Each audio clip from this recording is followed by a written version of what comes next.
great pleasure to introduce to the stage Professor Helen Bevan, OBE.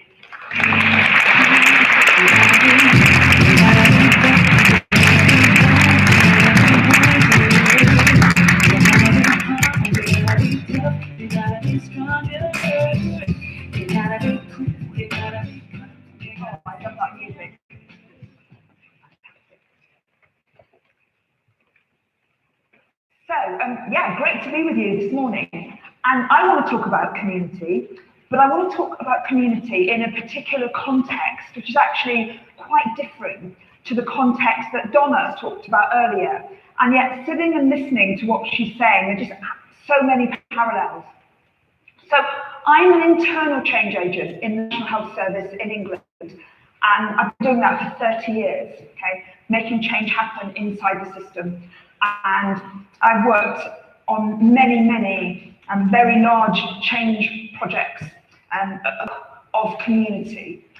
And I'm talking about community in a slightly different context, in that I'm talking about how we build communities inside organisations and inside systems for change, or how we build communities that bring together people from inside and outside. And like Donna, I want to focus on the issue of power, because in a sense, coming together in community gives us power. And I love this definition of power from Bertrand Russell, who's the father of modern logic. And he says, power is the ability to produce intended effects. So how can we work in community to make happen the things that we want to happen? And I took this from the promotional literature for Stronger Things. And we have a bold statement there. The solution to our most pressing challenges can only be found in our communities. And you know, that's also the case inside organisations and inside systems. And you know, when you think about the English National Health Service, you know, big, nationally driven organisation with 1.3 million people in it, okay? You wouldn't necessarily think of community. You know, you think of a system that is quite hierarchical, it's highly structured and very complex.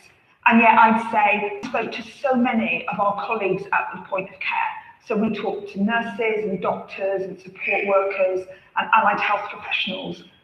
And the most consistent feedback we got was how many people in our world of the NHS felt that they didn't have permission to make change happen. They felt they couldn't even make the smallest changes in their area, their services, even though they had lots of ideas, because of this profound sense of, you know, permission, like my lack of power. And in the wider health and care system, I think it's fair to say it's largely driven by old power.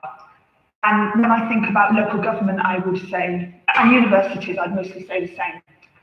So, you know, it's about formal authority. It's like currency, it's money. A few people have got a lot of it and most of us haven't. And what happens in this old power world is that power is pushed down the system. You know, you've got to do this because it's the quality standard, or it's the government requirement, or it's the policy. And old power is closed. So if I'm the leader of a local health and care provider, and I go and I work with, you know, voluntary sector leaders in my local community, I can't command them to do anything because my power ends at the door. And old power is largely transactional. It's about structures and systems and processes and accountability and governance mechanisms. Let's contrast that with new power. New power is a current, it's an energy that comes when people with similar values and similar goals come together. And we can pull it into our communities, our systems, our organisations. It's shared, it's open. Anybody who shares our aspirations can be part of our new power world. And it's based on relationships. Because, you know, one of the big differences between old power and new power is that people engage in new power ways because they want to, you know, not because they have to. They engage because it fits with the things that they want to see happening in the world. Whereas in an old power way, I engage because that's the system, you know, it's what I've got to do. And, you know, my job title is the Chief Transformation Officer. So I get to work with some pretty interesting people from around the world, futurists and scenario planners and forward-thinking academics. And lots of them are predicting the imminent demise of old power, okay? I don't think that old power will be dying in any health and care system or in any local government organisation I know anytime soon. But I think what we're seeing is this kind of layer of new power coming on the top, and I think that the community paradigm movement is absolutely a part of that, and I think it gives us all kinds of new opportunities. And as change agents, people that are trying to change the world, to make great things happen, we've got to be able to operate in this very difficult, zigzaggy place in the middle. And a lot of people I get to work with, nurses and doctors and support workers, they say, I really want to make change happen, but I haven't got the power. But the reality is that when we work in new power ways, we can make that power. And again, I took this from Leandro Herrero, but his data, he talks about viral change. People who are highly connected have got twice as much power to influence change as people with hierarchical power that do organizational network analysis. And what they find, time and time again, is in organizations or in systems, typically you've got about 3% of the people in that organizational system, who are driving conversations with 85% of the other people, They're the core influencers. So if we want to make change happen, if we want to build community, if we want to be influential, we need to find these influencers, these spark plugs. Okay, so why are these people really important, key for making change happen? Well, because if you look at a lot of the studies, what they show us is, why does change fail in big organizations and systems? Okay, a really big reason why it fails is because, for leaders, they focus on relationships, they're trusted by other people. And whenever there's some change coming along, so we've got a new, ask them what's happening, and they will put their narrative on it. They will make sense of it. Okay, so other people go to them for advice. Typically these. So here's a classic NHS 3% influencer. Okay, this is Mandy Carney. Mandy is a if we're going to kind of get hierarchical about this, just to sort of where she fits in the system, she's a kind of lower level middle manager, in Yeovil Hospital. Okay, how do we know that she's one of these 3% people? Well, first of all, if you go and talk to people, they say, Mandy knows everybody in the organisation, and everybody knows Mandy. If you want to something, everyone goes to her for people. And the leaders at Yeovil Hospital are pretty smart, and they've kind of worked this out, and they've given her this special job to be head of patient flow. And what that means is that Mandy kind of follows patients going through the hospital and makes sure that there aren't any blockages or reasons why people can't move through. And it was like a bit of a laugh to start with, but she started to give this monthly award called the Carney Cup. And now, teams covet this cup, and it's for the teams making the most progress around patient flow. And honestly, people are as proud of getting this award as if, like, the Secretary of State gave them an award, and it's an award from a middle manager. But that's the nature of informal power, and I'd say there are Mandy Carneys all over the place in our organisations. Okay, this is a bit overwhelming, but I'll just explain it to you. Okay, okay. Don't worry, it's good fun. Okay, this is some social media analysis. Okay, it's Node Excel, and it's Twitter. And what this is about, and this is some analysis of social media connections, during vaccination week.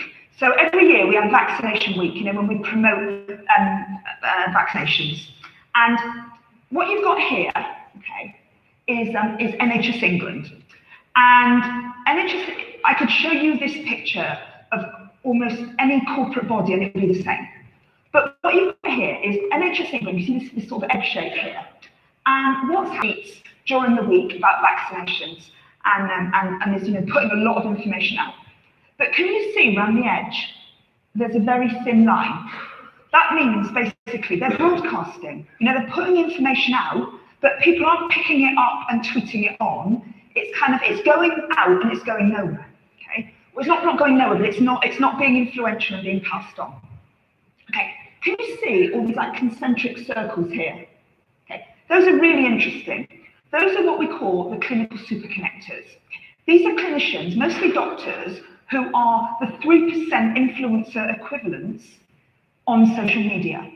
And because they've already got strong, trusting relationships with lots of people, anything that they tweet out will fly because other people will see it's from them and will pass it on. Okay? And again, you know what we know, exactly the same ratio. Okay, 85% of the content that gets retweeted from health and care, okay, comes from just 3% of people that tweet. So in the middle of all these concentric circles, you've got those 3% people. So if our corporate organisations understood this, okay, we would probably do less broadcasting out through professional comms teams, and we would actually be connecting up with those informal influencers and getting them to do it because actually it's more effective. And you know, as senior leaders, we may be actually much less influential than we think. Because again, what the data shows us is that if we want to get the same level of influence by cascading top down, we need to take a photo. Go on. And I'm leaving the slides afterwards, so you're welcome to them. Okay. So, you know, what do we need to do? Okay, to be the kind of change agent that is able to make change happen, that works through community. First of all, we need to act like influencers. It's all about relationships and connections. Okay. You know, it's so much of it is about how we operate in the world. We need to be positive role models of trust and good behaviour, okay? We need to be kind, like Donna says. And we must always follow up, because if we get people's expectations up and then we don't, you know, make change happen, people won't engage again. And we need to find our influencers, like who are your 3% influencers? You know, who are these super connectors in your community or your organisation? Okay, because they're everywhere. And we need to really involve these people in change. We need to get their insights, we need to engage them. And what we can't do is, like, I'm working on a particular community initiative. So, you know, I get really friendly with this influencer. And then when that project ends, I drop them, okay? Not a good idea. You know, it's relational. We need to do this for the long term. And how do you find them? Well, you can bring in one of these clever companies that do organizational network analysis, or you can just ask, you know, ask people, whose advice do you trust and respect? Who do you go to, you know, when you've got concerns at work? And I reckon after about 10 people, you can work out who they are. So, just going to show you something interesting now from my world, okay? You know, what I'd say is, if we want change to spread, okay, then it happens more through relationships and building community than any other factor. I'm just going to show you some data now that's unpublished. So we've had a project for the last 5 years in the NHS, okay? The NHS nationally brought in an organisation called the Virginia Mason, okay? But you know, this organisation is really brilliant at performance improvement by you know, transforming processes. So like, we, the NHS nationally, brought Virginia Mason Institute over to work with 5 hospital systems in England. And every one of these hospital systems got exactly the same. They all got, you know, exactly the same support from Virginia Mason, from the experts. They all got to be in a network together. They all got some money and resources for, you know, to be part of this project. So it's being evaluated in connection, that's the only difference, okay? Which is kind of saying, if you're going to do an intervention like bring Virginia Mason in, okay, and if you haven't got a sense of community, if you haven't got the connections and relationships, it's very hard to do it. And I'll just show you a couple.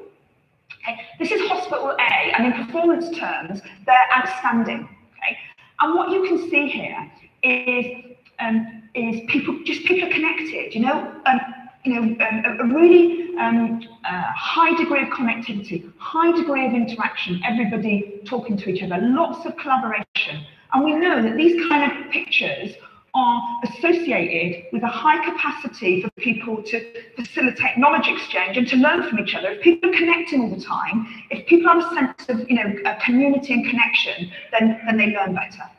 Okay, This is another one of the 5, and they've gone into special measures. Do you know what special measures means? Yeah, kind of get the hang of it. You know, they've got some performance problem, which means they're getting extra help. And again, you know what I'd say about it, look how different that is. So that was the one that's doing really well. This is the one that's doing less well, because they're like a chain. You know, people are connected in the same way. And you know, what you're seeing here is 1/3 of the network is dissociated, you know, and you've got 14 isolated components. And again, you know, less connectivity means less opportunity to learn and to exchange knowledge. So, you know, building community is so important for change. Okay, yeah, a couple more things I just want to show you. I'm just going to show you a project from my world. Okay, one of the things that we're very focused on, apart from at the moment when we're very focused on coronavirus, obviously, is around getting people out of hospital and making sure that the people that are in the beds in hospital are the people that should be in the beds in the hospital. And you know, we have a particular problem, and those of you that work in adult social care know this problem very, very well. But we have a particular issue which is called delayed transfer of care. Okay, and many people are in hospital beds when they shouldn't be, because we can't get them out of the hospital bed and bring more people into the beds. So, you know, what does central government do? Okay, central government creates a new performance regime. And the performance regime says, first of all, no more than 3.5% of hospital beds should have a person in it whose transfer of care, you know, moving out of the hospital, back home, or into a community setting, or into intermediate care, or whatever. Okay, no more than 3.5% of the beds can have somebody in whose care is delayed. And again, what we identify is that a lot of people are in beds waiting for assessments. So we need to get people out of the beds and have their assessment else to make sure that we're adhering to that. Okay, so that's a kind of classic, you know, top-down, standards-driven way of doing change. Let's look at another way. Okay. A lot of our staff, okay, our frontline nurses, physios, doctors, are getting really upset about the situation. Because what we're seeing, okay, is thousands of people, particularly older people aged over 80, who are stuck in hospital beds wearing pajamas. Okay? And we know, you know, the data shows us that for somebody over the age of 80, a week in bed can cause 10 years worth of muscle wastage. Okay? And a week in bed can make the difference between whether you can go back and be independent in your own home, or whether, you know, you have to then, you know, go into a care home or a nursing home. Okay? So some of our teams, frontline teams, started a campaign called #EndPJ Paralysis, you know, End Pajama Paralysis. Okay? And it was just like, it was a grassroots movement, and it just took off. So this one here comes from Cambridge University Hospitals. And what was starting to happen again, you know, was the same thing that we've been talking about before. There are key people that are influencers around the country. So you know, this is the #EndPJ Paralysis that are driving this, you know, all over. And you know, what started to happen was senior leaders started to take this up. And so we end up with a nationwide campaign around it. And some of the staff then went to talk to the senior leaders and said, okay, is our staff to start coming to work in their bedwear in solidarity with our patients? And you know, what we then did a 90-day campaign around this, and we were able to save 710,000 hospital bed days. And you know, doing things in that way, grassroots, through community, through connection, connecting with what really matters to people, I think makes the biggest difference. Okay. So, you know, what I'd say, and I'll probably end here, is we need to be the kind of people who are boat rockers. You know, those of us in organisations, you know, we need to be able to rock the boat and stay in it. You know, walking that very fine line between being somebody who's different and somebody who fits in, you know, inside, outside. And if you would actually look at some of the the data and research, what it shows is that people in organisations that are able to be successful boat rockers for a long time are people who can both conform and rebel at the same time, you know? And I think that, like my team, you know, we understand that we have to be very good corporate citizens, okay? So we always have to get our reports in on time. You know, we always have to balance the budget, and we always have to turn up at meetings on time. We never ever speak badly of a single other person in Energy England, because we know, you know, we've got to be such good corporate citizens to do some of the other change stuff that we want to do. And, you know, again, community, you know, people who are capable of working with others to create success, not perceived by other people as disruptive troublemakers. So, let's just look at this one, okay? Finally, you know, are you a boat rocker, or have you fallen out? So, you know, what do we know about people that are successful boat rockers?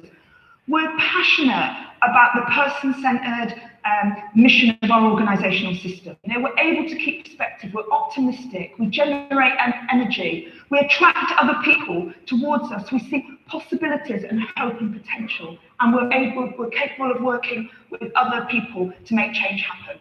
You know, think about people that have fallen out of the boat, you know. Often we're angry, we're complaining, but the focus is on me, you know, the injustice of my situation, how badly I've been treated.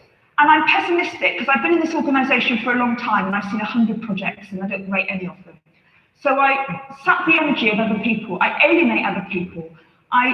You know, when the positive boat rocker comes skipping along with some great idea, I'll see 50 reasons why it won't work. And as a result, I'm left alone, okay? One final thing, of all those characteristics there that describe a boat rocker, which is the most important in terms of being able to stay being a boat rocker for the long term? Do you want to shout? What's most important? Together. Okay. It's all about community. You know, the key thing that we say about being a great change agent is you can't be a change agent on your own. You know, you have to be able to work with other people to make change happen. Okay. I know we haven't got very long left, but you know, just for a couple of minutes now, just have a conversation with the person next to you. Are you a boat rocker? Have you fallen out? If you have, how are you going to get back in? So just have a quick conversation.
That's a great tip. No. I'm going to use that. Were you ever a teacher? No. So I often feel like a supply teacher when I'm like doing great like this. No one pays any attention to me. If you can hear me clap, fantastic. Okay, so you've all been putting your questions on Slido. So popular question here. How do we find these spark plug people? And particularly interested in this one, can you actually design recruitment to recruit them into an organisation? So what's interesting about these spark plug people is that they're informal leaders based on relationships, and on average, know who they're going to be. So yes, we can recruit for people who you know, have community perspectives, but I think very often we don't know who these people are going to be, and often we think they're going to be extroverts, but actually what the data shows is that people are just as likely to be quiet introverts rather than, you know, people making connections all the time. So we shouldn't actually stereotype people. And it's really important to find the spark plug people. I mean, yes, you can recruit for them, but they're there already. You know, and I think what we need to focus on is finding those people who are the informal influencers around the system and just start engaging them in change. You know, the other thing about these people is that they're not all going to be positive people. You know, they're not all going to be people that are, you know, like really bought into our narrative of change. In fact, a lot of them are the opposite. And if you've got 3% people that have got a different perspective on the change that you're trying to make happen, you've got real problems. So actually, you know, I'd say finding and working with the people already in the system that have already got the relationships is the key thing. And that sort of leads into the second question there is, it's just shifted around. The third question there, how important is it that these spark plug people are informal in their connection? It links into another question which came through. So if you actually promoted spark plug people into a more formal position of power, are they likely to lose that influence they have? So what the data shows us is that, you know, typically you've got 3% of people that are driving conversations with 85% of other people, and some of them are senior leaders. Okay, and what the conversations with 55% of the other people. So actually these 3% are much more powerful in terms of influencing. And I think sometimes it happens when these people get promoted, but often it doesn't, because quite a lot of senior people are in this 3% as well. And I think it's much more about how you operate in the world. And if you've already got, you know, strong relationships and connections in an organisation, then, you know, those remain, you know, whatever job you're doing. But I think what we're seeing increasingly is an understanding about the importance of being able to operate in new power ways. And actually, you know, people that can operate in highly relational ways, certainly in my world, I see them getting promoted more. Because I think there's a recognition that we need, you know, people that don't just work well in a hierarchical sense, but that work well in community and in relationships. Yeah, that's very interesting. Final question then, which is the second question there. How do you ensure that the 3% are championing the messages that you want? Is that the right way to think about it? Well, I think there's quite a hierarchical way. Because, you know, when you're a hierarchical leader, like, you're thinking control and how I make things happen all the time. And the thing about the 3% people, you can't control them. You know, they're the informal influencers, and they're doing what they want when they want it. And the only way that you can impact what they're saying is to build a relationship with them. And you know what I'd say is, like, every project I work in, one of the first things we do is to find the informal influencers and to start working with those people and build a relationship. And it's a two-way process. It isn't just about, oh, that means that the 3% people will put across my messages that I want as a senior leader. Actually, what it means is the 3% people are giving me a gift as a senior leader, because they've got the pulse of the organisation. And actually having them as part of the change process, I think, you know, really adds to it. Well, thank you so much. I think that just what fascinated me there is just the way that I think you've taken some of the and grasp. So huge thanks for that. Thank you very much indeed.